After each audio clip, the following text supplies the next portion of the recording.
नमस्कार, मैं डॉक्टर सुनील कुमार आपके समक्ष स्पिरिचुअल हेल्थ इंडिया के माध्यम से पुनः उपस्थित हूँ एक ज्वलंत समस्या पे बात करने के लिए। मैंने इसका शीर्षक रखा है नारी मन का अंतर क्यों। नारी मन का अंतर क्यों। मैं अभी आप सभी जानते हैं एक सप्ताह बाद नवरात्र शुरू होने वाला है। विक्रम संवत 2079, शक संवत 1944, संवत नेपाली संवत 1143 और ईस्वी सन 2022 का। मैं इस ज्वलंत समस्या पे कुछ प्रकाश डालूं, इसके पहले इसकी भूमिका में कुछ मैं उदाहरण देना चाहूँगा। अभी कुछ दिन पहले शिक्षक दिवस बीता। मुझे एक मिर्ज़ापुर में एक इंटर कॉलेज में काम करने वाली एक शिक्षक ने फ़ोन किया, पहले से परिचित हैं। बधाई दी शिक्षक दिवस की। मैंने भी बधाई दी। मैंने कहा कि मैडम आप भी शिक्षक हैं, आप भी टीचर हैं। वो बोली अरे सर हम टीचर क्या हैं, फटीचर हैं। बोले कि मैडम ऐसी आप निराशाजनक बात क्यों करती हैं। बोले क्या से बच्चे बहुत शैतान हैं। बोले कि बच्चे तो शैतान होते हैं, वो हम लोग ऐसे नहीं थे। तो बोले लड़के तो फिर भी कुछ समझ जाते हैं, लड़कियां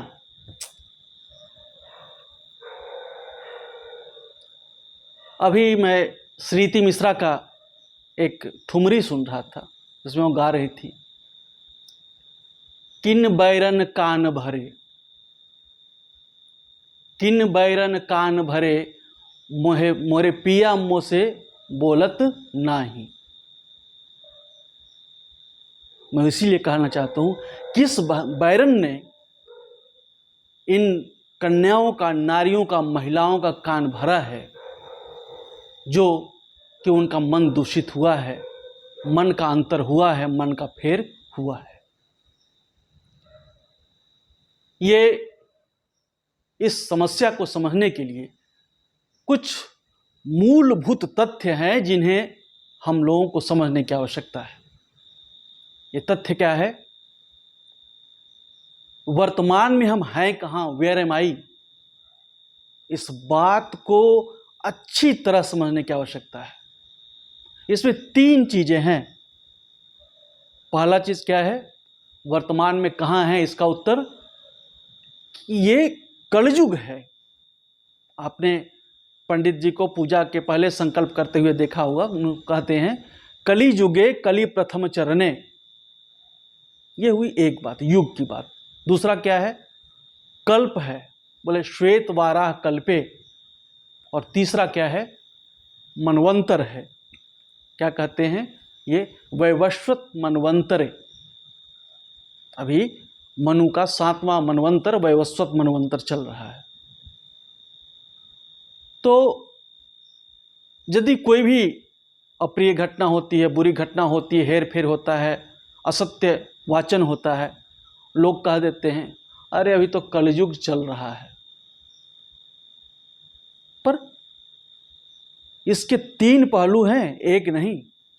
यदि कलयुग को आप एक निगेटिव कैरेक्टर के रूप में लेते हैं तो ठीक है, एक कैरेक्टर निगेटिव है, पर अन्य दो कैरेक्टर भी हैं। ये कैरेक्टर क्या है? श्वेत वाराह कल्प है और वैवस्वत मनवंतर है। इसीलिए कई विद्वानों ने कहा है, शास्त्रों में लिखा है कि जिन्हें ईश्वर में अनुराग है, विष्णु में भक्ति है, महादेव की शक्ति है, उन्हें कलिकाल छू भी नहीं पाता। उसका उत्तर इसी में निहित है कि एक खराब है पर दो अच्छे हैं। इनको हम क्यों भूल जाते हैं? ये यदि कलयुग है, कलयुग का प्रथम चरण है, तो श्वेत वाराह कल्प भी है और वैवस्वत मनवंतर भी है।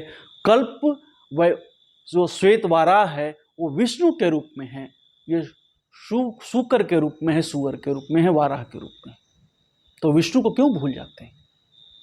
दूसरा है मनवंतर, ये मनु का अंतर है। मानवों की स्थिति सुधरे, खासकर नारी मन में अंतर न पड़े, तो इस मनवंतर को हम क्यों भूल जाते हैं? पर नारी के मन का अंतर क्यों पड़ रहा है? उसमें एक तथ्य कि ये आप लोगों ने, जो थोड़ी भी शास्त्र में रुचि है, आप लोगों ने सबों ने ये देखी होगी कम से कम। ये क्या है? ये दुर्गा सप्तशती है। तो दुर्गा सप्तशती का महत्व क्या है? ये नारियों के लिए यही गीता है, और इसी में अंतर कर दिया गया है। अंतर क्या हुआ है? ये आप कोई भी अध्याय खोलें, इसमें 13 अध्याय हैं, कोई भी अध्याय खोलें। जैसे हमने अभी खोला है, आया है नवमों अध्याय, ठीक है। इसके पहले अष्टम अध्याय है। अष्टम अध्याय के अंत में देख क्या लिखा है। लिखा है इति श्री मार्कंडे पुराणे सावर्णिके मनवंतरे देवी महात्म्ये, सावर्णिके मनवंतरे देवी महात्म्ये, ये लिखा है संस्कृत में भी और ये लिखा है हिंदी में भी। तो ये दोनों में क्या लिखा है? ये इस हर अध्याय के अंत में लिखा है, जितने अध्याय हैं सबों के अंत में लिखा है कि, तो इसमें लिखा है मार्कंडे पुराणे। मार्कंड ऋषि को याद कर रहे हैं। कलयुग में 8 चिरंजीवियों में से मार्कंडेय ऋषि भी एक चिरंजीव हैं, बहुत अच्छी बात है। पर लिखा है इसमें सावर्णिके मनवंतरे, और चल रहा है कौन? वैवस्वत मनवंतरे। यही नारियों का मन भ्रमित होता है, दिग्भ्रमित होता है। और ये किया किसने? ये शुक्राचार्य ने किया। शुक्राचार्य का वास महिष में है, वो कृपाचार्य द्रोणाचार्य के रूप में है। महिष मतलब भैंस होता है, असुर है, असुर गुरु है भी। तो सावर्णिक मनवंतर लिखने से क्या फायदा हुआ? क्योंकि स्वर्ण पे कली का विवास है। कली का प्रभाव नारियों के मन के प्रभाव डालता है, जिससे नारी मन दूषित होता है और वो भटकती हैं। जो नहीं करने का वो करती हैं, जो करने का नहीं करती। बोला ये छोटी सी बात है, बोले एक तो एक शब्द है, इससे क्या अंतर पड़ने वाला है? इस चीज को लोग हल्की फुल्की करना चाहेंगे, लेकिन आपको याद करना चाहिए ये जलंधर की कहानी, छोटी सी बात। जलंधर की पत्नी वृंदा ये तप में बैठी थी नारायण के।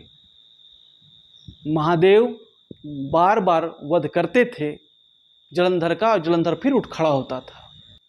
जैसे ही वृंदा का व्रत टूटा, जैसे ही वृंदा का तप टूटा, वैसे ही जलंधर का अंत हो गया।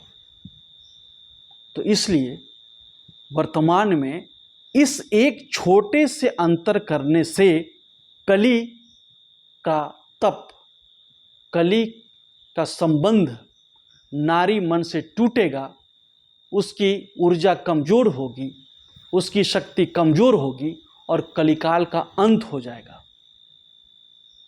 लोग इसको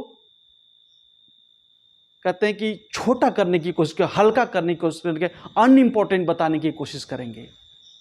लेकिन इस एक बदलाव से इस जगह पे यदि हम सावर्णिक मनवंतर के जगह पे वैवस्वत मनवंतर पढ़ते हैं, मार्कंडे पुराणे वैवस्वत मनवंतर, इतने ही पढ़ने से, इतना ही बदलाव करने से ये हम 2-1 से ये मैच जीत जाएंगे और कलिकाल हार जाएगा, कलिकाल खत्म हो जाएगा और रामराज्य की तरफ हम लोग कदम बढ़ाएंगे। वर्तमान में रामराज्य नहीं है, इस बात को समझना है। क्यों? क्योंकि दैहिक दैविक भौतिक तापा राम राज्य का उन्हें ही व्यापा, अभी तीनों ताप चरम पर हैं। इसमें एक गोल यदि युग का होता है तो 2 गोल हम लोग कल्प का करते हैं, मनवंतर का करते हैं।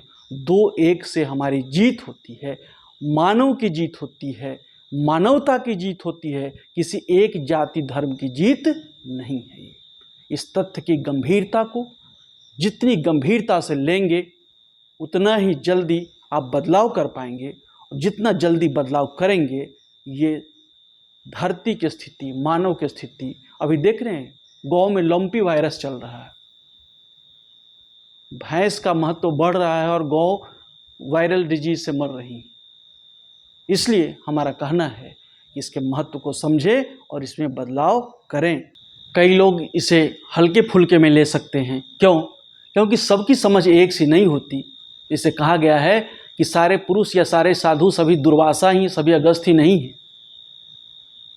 जो इस तथ्य की गंभीरता को समझेंगे वो विश्व में बदलाव की तरफ कदम बढ़ाएंगे, धरती में बदलाव की तरफ कदम बढ़ाएंगे, राम राज्य की तरफ कदम बढ़ाएंगे, ऐसा मेरा विश्वास है और ऐसी मेरी कामना भी है। धन्यवाद।